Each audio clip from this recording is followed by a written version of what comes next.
¿Cómo andas, Estela? Bien, muy bien, buenos días. Bueno, nos estabas escuchando, han crecido muchísimo las estadísticas, las cifras de llamados a este 0800 por violencia familiar.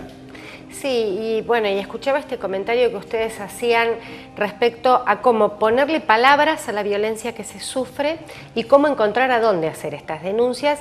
Y me parece que por un lado hay la propia víctima de violencia, ¿qué le suele pasar?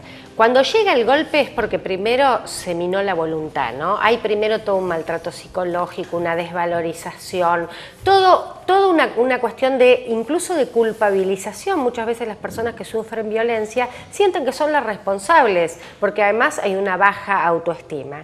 El problema es cuando las instituciones son las que no leen correctamente lo que está pasando, son las que revictimizan a las mujeres cuando van a pedir ayuda, y esto lamentablemente es mucho más habitual de lo que nos creemos. Y esto a veces pasa en las sedes policiales, en las sedes judiciales, en servicios o espacios donde las mujeres se acercan a atenderse.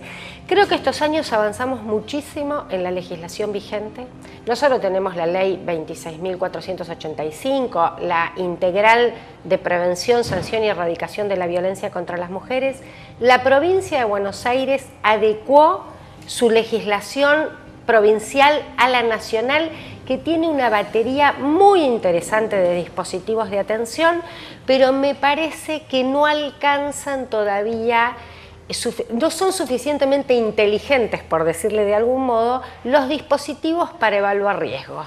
Esto de que a veces se minimiza, ¿qué se hace con estos violentos que se nota que no tienen límite y que crece en velocidad los niveles de violencia, los niveles de agresión y el demostrar que están dispuestos a todos?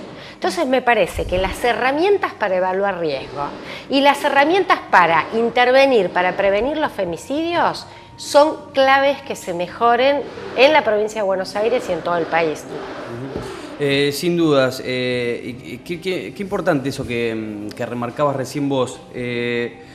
Esto de que hay personas que no tienen límites. Hay hombres que realmente, digamos, no hay que llegar a un punto de asesinar a una persona, de esto que estábamos hablando recién, lo que sucedió en San Martín, pero ¿cuántos hombres debe haber o jefes de familia, como se los llama, que no tienen en cuenta esto, digamos, esa posición dominante, eso de decir, bueno, si yo traigo la plata acá? Me parece que esto que remarcabas vos recién, con otras palabras, es un maltrato psíquico, de que hablamos recién con Mariana, y que me parece que es de lo más grave también, más allá de los golpes, por supuesto, que uno es lo último que quiere escuchar o que se quiere noticiar de esto.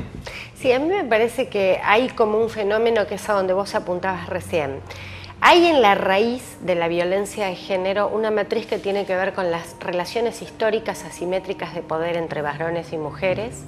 Tiene que ver con formas de socialización que hacen a la resolución violenta de los conflictos, pero además esta cuestión de la mujer como un objeto o como una propiedad de quien es su pareja. Entonces esta construcción de masculinidades y de subjetividades donde lo masculino dice, vas a hacer lo que yo quiero y sos mía, y si no, muerta, ¿no? El extremo es el femicidio, pero en el camino del femicidio se estima que en un 30% de las parejas hay situaciones de violencia de género.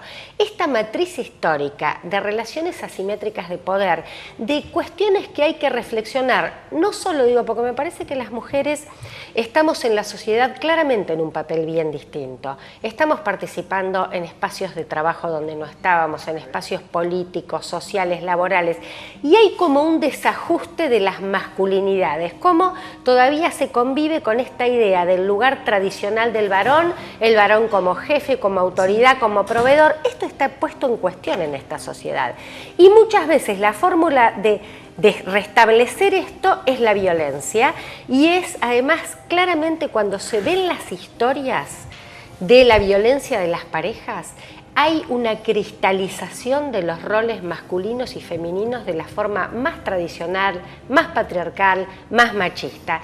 Creo que en este sentido es fundamental que se mejoren los dispositivos para atender la emergencia, pero además acá involucra al conjunto de las políticas públicas, pero al conjunto de la sociedad. La educación es clave.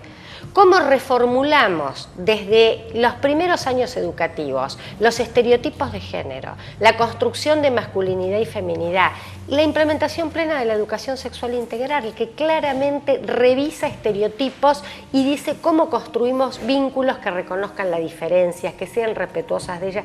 Bueno, me parece que es mucho lo que hay que hacer, porque si no nos alarmamos o conversamos horrorizados. Digo, estaba el Encuentro Nacional de Mujeres de San Juan, sí, con cientos de miles de mujeres de nuestro país hablando de más democracia, más participación, más trabajo, y estaba pasando el espantoso caso de San Martín y cuantos otros que no conocemos, ¿no? Estela, me gustaría profundizar en esos casos de violencia que están como encubiertos, ¿no? En estos casos que por ahí la gente está del otro lado y dice, bueno, no, esto no encuadra dentro de violencia.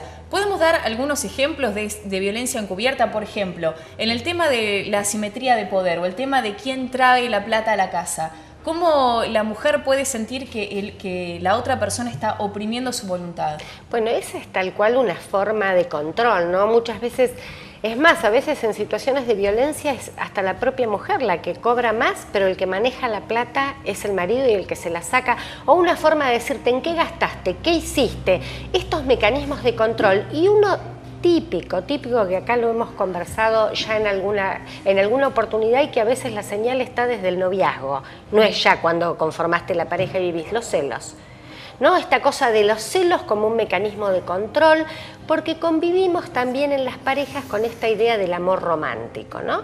Entonces, el amor romántico, que parece que, el amor es la media naranja, vos dejás de ser una persona para ser mitad de otra persona. Esta vieja idea de cómo que nos educaron a la mayoría, digo, me parece que ahora hay como revisión de estas cuestiones, pero se nota que todavía no alcanza. No, somos sujeto pleno de derechos, somos personas integrales que conformamos un proyecto de vida con la otra persona, pero que ese proyecto de vida no niega parte de mi historia ni de mis deseos, y que en tal caso como pareja tengo que poder negociar, que poder tramitar los acuerdos. Bueno, los celos es un mecanismo de control. ¿Cómo te vestís? ¿Qué te pones? ¿Con quién te escribiste? Controlar los mensajitos de texto, ahora que tenemos la nueva tecnología, sí, también sirven como nuevos mecanismos de control. Mirarte los mensajes con quién te escribiste. Bueno, estas cosas no son señales de amor. Estas cosas son señales de control, estas cosas son señales de falta de respeto por la libertad de la persona con los que estamos. Y eso en general que tiene como una espiral de crecimiento. En la violencia se habla del ciclo de la violencia. ¿Qué es? Hay como agresiones que pueden ser verbales, que pueden tener estas características, hasta la agresión física, la más fuerte. Y después el arrepentimiento. A esto se lo llama en el ciclo de la luna de miel. Después del arrepentimiento dice, te pido perdón, trae flores, sí, nunca más lo voy a hacer. La mujer apuesta que no lo va a hacer y apuesta a decir, yo lo voy a cambiar, o esta cosa de la culpa que hay en el medio. Bueno, ese ciclo va creciendo en una espiral y termina en estas situaciones gravísimas si no se aborda de fondo cuál es una atención adecuada para la violencia, se le ponen los nombres que hay que poner a esta violencia y decir, cuando hay violencia no hay amor. Cuando hay amor hay respeto por la otra persona, hay reconocimiento de la libertad y de la individualidad de la persona con quien forma una pareja, que me parece clave. Bien, una última pregunta, te molesto, Estela, breve. ¿Qué hacer la gente que ve que hay violencia ocurriendo en un ámbito cercano, ya sea un vecino, un amigo, pero se da también que en esas parejas es como que los dos están dentro de un ciclo en el cual, por ejemplo, ¿no? La mujer dice, bueno, él es muy celoso, muy controlador, pero en el fondo como que hay una especie de aval hacia eso, como que dice, bueno, me quiere por eso. Sí, hay dificultades además para hacer visible que una vive, incluso los riesgos. Cuando son estas situaciones de tanto riesgo, las mujeres pierden noción a veces del riesgo que están corriendo. A mí me parece muy importante, pueden denunciar todas las personas, además cuando hay menores hay obligación de denunciar que están sufriendo violencia. Hay líneas telefónicas para hacer consultas. El Consejo Nacional de la Mujer tiene un 144, que es una línea que de todo el país se pueden comunicar las 24 horas del día. El 911 se pide la derivación al programa de atención a mujeres víctimas de violencia de la provincia de Buenos Aires. Hay equipos especializados para preguntar. Preguntemos, no tengamos temor. ¿Esto que me está pasando es violencia, no es violencia? A veces una no sabe si es así. Esto me parece que es muy importante que se llame y se consulte, y pueden denunciar familiares, vecinos, personas que sepan, y por nuestra legislación de la provincia de Buenos Aires, incluso pidiendo reserva de la identidad cuando se hace la denuncia, para que intervengan equipos, puedan atender. Necesitamos realmente llegar antes que lamentar los femicidios. Gracias, Estela. Muchas gracias a ustedes.